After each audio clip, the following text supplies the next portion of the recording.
Hindi na siya nakikinig sa aking mga padala. Ay, tita.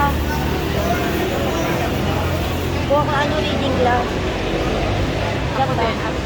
Bago pa lang matapos yung sabihin niya yun.